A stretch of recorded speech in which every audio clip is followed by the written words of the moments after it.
Hey guys, and welcome to Jay's Nest. So I just feel called to talk about more meaningful content, not necessarily cloth diapering related, but just things that are meaningful to me. And I just want to put it out there. I know usually these types of videos aren't my most watched videos, but they are meaningful to me. So I want to put it out there. It is February of 2020, and I want to talk about my words for 2020. Last year, I had a few pillars of what I wanted to see come out of 2019, what I could get out of 2019. And I feel like a lot of us, we're kind of around the same age range. Mainly my audience is usually women, not people, but women from their 20s to their 40s. And I feel like this is such a great time in our lives to expand, to grasp on wisdom, to look back at our lives in a deeper way, to not just look at our life story and be like, this happened to me, this happened to me, and this happened to me. My life sucks. But to really look at those things and be like, yeah, this happened to me, but what is the message? What is the lesson? Now, there have been some deep and heavy things that have happened to me in the past.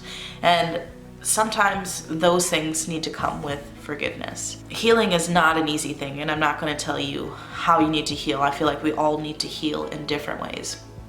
But I feel like this is such an important part of our lives where we can grow and where we can expand. You know, there are some people that I went to high school with that are still the same as they were 10 years ago when they were 16 years old, you know? And just seeing that contrast has just made me realize how important it is to really put the effort into growing and being a better person. We're not taught that, so I'm not here to judge people or to shame people. We aren't given the tools to have a high emotional intelligence. I think we focus a lot in schools on just memorizing things and test, memorization. And for people who aren't good at memorization, those types of people fail at classes. And we don't even put any effort into emotional acuity, which is emotional intelligence, to really just understand this world in a deeper and more emotional way. I think in the future we will definitely see an increase in the awareness of emotional intelligence. I think a lot of that has to do with intuition as well. I feel like as you start to really understand emotional intelligence, you really start to dive into your intuition, which is a very, very important thing to tap into, because that is like a guidance system. When you can tap into the emotional world and you're in your intuition, there are so many things that you can access. There are a lot of bad situations that you could potentially avoid. I really feel like intuition is just something that should definitely be a center point in a lot of things, but it's just a lot of people don't believe in intuition, or they don't know how to tap into it, or they don't know how to listen to it. Some of us, like myself, speaking from experience, are like chronic self-sabotagers, and so it comes to a point where we're like, what is intuition? What does intuition feel like? How do I know if it's intuition? How do I know if it's a good feeling or a bad feeling? But you know, how do you know if intuition is a good feeling or a bad feeling? But I want to talk about my pillar words for 2020, things that I want to get out of this year. I have this vision of myself, of who I will be in 10 years from now. In 10 years from now, I'll be 36, and I imagine that woman being strong as hell, living out her dreams, living her best life, you know, really diving into gardening and making that a job. Maybe public speaking, maybe doing enough inner work within myself where I can do public speaking and inspire or encourage other people along their own path. Like, to me, that sounds like a freaking dream. That sounds amazing, and I hope to be there one day. And in order to get to that place, this version of myself right now needs to do the work. And so in order to do the work, I need to take things seriously. I need to take my, self-development seriously. There have been a lot of things that have tested me along the way, and that's just part of it. Those moments where you're like in the trenches and you feel like crap and you feel like you're being tested and you're angry, those are the moments where you see your change. Right? I can do all the inner work that I want right now and then be in a situation next week where I just want to rage and punch somebody in the face, but I won't. And the decision that I make to not punch somebody in the face shows that, I've done some work, that I've grown. I've never punched anybody in the face because I've disagreed with them. In fact, I've never been in a fist fight. However, the younger version of myself was very scrappy. And girl, I fucking fight you, man. Or I would at least threaten to fight you. And that is way beyond what I'm at now. That is way past me.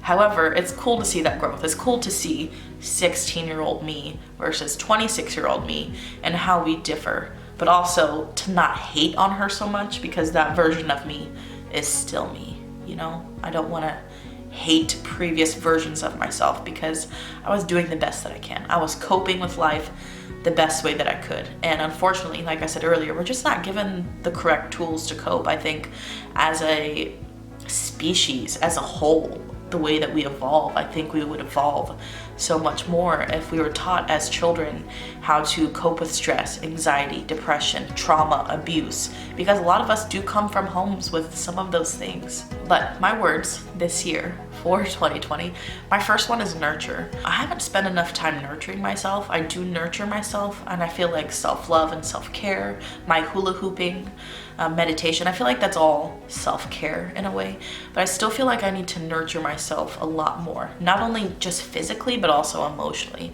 I have taken a lot of steps to nurture my physical body as far as movement. I've lost 25 pounds. However, do I eat perfectly? No. The other day I had 3 candy bars in one day, like just being real, you know? So I need to nurture myself a little better. I need to take care of my body a little better. I need to say nicer things to my body. I need to say nicer things to myself. And I feel like nurture is such a multi-dimensional word. And it actually came to me, I was watching YouTube videos and I knew that I wanted to pick a really meaningful word for this year. I don't even remember what video, it was a random video. And I was scrolling through the comments and this person left a really, really long comment, and there was one word that stuck out, and it was nurture. And the second I saw that word, I knew inside my head that that would be my word for 2020. At least my main word, my main focus word is to really focus on nurture, to nurture myself. When I think of nurture, I think of the way that we care for our children. You know, like you have a newborn baby and your heart is just freaking exploding and the baby is so sweet and cute and you want to be gentle. You can't just take your baby and bloop, bloop, bloop, bloop, bloop, and hop them all over the place because they're newborn baby. They can't control their head. They don't got any muscles in their neck. So you gotta be gentle. You have to treat it very, very gently. Maybe you're singing it a sweet lullaby to sleep. Treat yourself like that, right? Like treat myself as lovingly as I would a baby. Or as lovingly as I would with one of my plants. Y'all know I love my freaking plants. I don't know what I'm doing when it comes to gardening. I'm blind, but I'm loop-de-doop-de world, but I'm happy. They make me happy. Don't know what the fuck I'm doing, but they make me just feel very happy. I'm blind. I have this blinded love for gardening, but I love my plants. And I feel like the way that I care for babies or the way that I care for plants is a way that I should care for myself. Caring for my own children and caring for a large garden has given me the perspective that I need nurturing myself. I need to take care of myself as well as I take care of my plants. Though, I don't know, some plants I've killed, so yeah. But in general, just the love that I have for plants, I need to pour that back in myself. I need to show myself that type of love.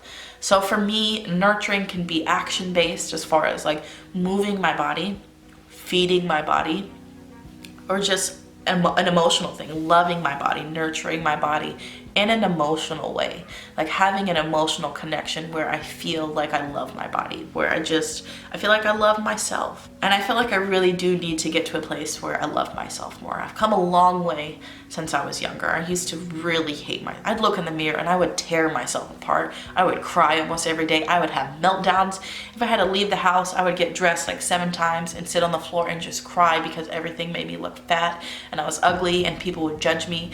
And it's really sad for me to look back on those times because that was a really dark place for me.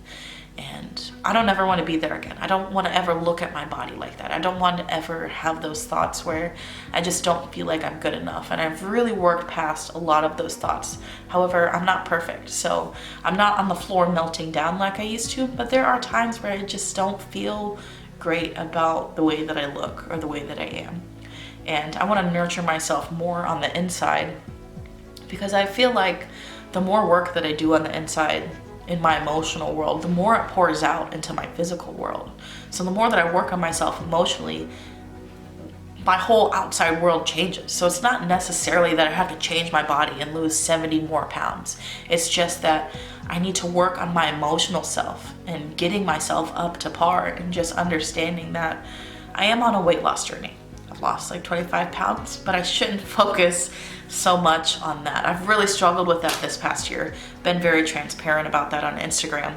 You know, my journey, like there was a point in the summer where I was weighing myself like 3 times a day. Why the fuck you need to do that? I don't know, but that's how obsessive that I can be, and I don't want to be in that place. I want to love myself so much on the inside that it pours into my outside world and completely changes the way that I view the world. And I've watched that happen so many times, working on different things within myself, changing myself from the inside out. When you change who you are on the inside, when you start to work on your emotional world, you can't help but see the outside world a lot differently. And I feel like nurture is just rooted in that whole perspective. Perspective was one of my words last year, and that rocked my world. That changed everything. My next word for 2020 is intention. Intention is important. I feel like we can say things, but you know, what is your intention behind the things that you say? Do you really mean what you say?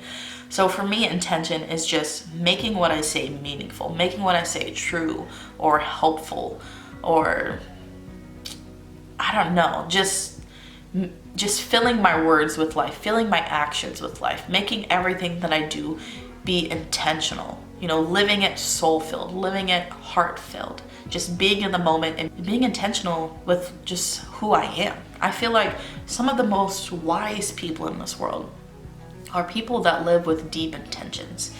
You know, you can go up to a wise grandmother and you feel like she's that willow tree, that grandma willow tree. She knows everything. You can go to the forest and whisper to her and she gives you back like the best wisdom you've ever heard in your life, and it changes your life. Like, you could approach somebody like that, and when you do, you realize that everything they do is filled with such loving intention. And I want to be that. Like, who I want to be in 10 years just embodies that. And so in order for me to really understand what it means to live intentionally, I really need to be aware of it. I think awareness goes hand in hand with personal development and self-growth. Like, if you want to deepen yourself, you really need to be aware first. It's really hard to deepen yourself if you're not aware of the things that you do. And I think the awareness comes with a really deep honesty, but you also need to be gentle with yourself. So don't be too brutally honest where you're like, yeah, girl, you a fucking bitch. Like, you know, be a little more gentle with yourself. Like, yeah, you can be angry. Like, you can be an angry person. You can be a fucking lion, man. You can be a fucking lion, beach. But, you know, where does that stem from, though? Like, be honest with yourself. Does that stem from trust issues and trauma? Maybe people abusing you. Maybe people, it could be physical abuse, sexual abuse, verbal abuse. And so that makes you just very tense and on edge and want to snap on people because you don't trust them, because you've been hurt so fucking deeply. So yeah, maybe you are a lion. Maybe you are fierce. That's okay. That fierceness comes from a place, but you need to be honest. Where does that place come from? You know, what trauma could that potentially stem from? And so I try to get in places where I observe myself in the way that I feel and the way that I react to things without judgment. Because how am I going to know who I am in this moment if I'm not completely honest with myself about who I am? Because if I'm not completely honest and gentle, I'm not going to be able to find the root of that issue or that problem or that place where I want to grow from. And that's my next word for 2020 is grow. Not only do I want to nurture myself, but I also want to grow. And I feel like this gardening season is going to be a beautiful metaphor about what I want to do with my inner self. I'm going to plant hundreds of seeds. I'm going to nurture them.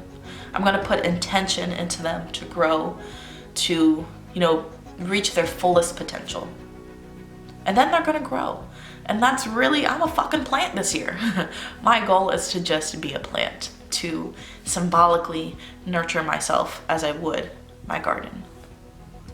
I really want to see some growth this year, but I'm trying not to put bounds on how that growth will appear, because some of the inner work that I did in 2017 has manifested into different things that I never thought it would here in 2020.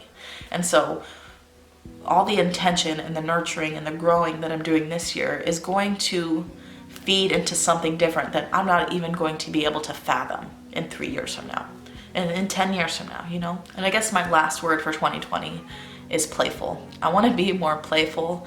I want to be more childlike. My childhood, there were some fucked up things in my childhood, absolutely.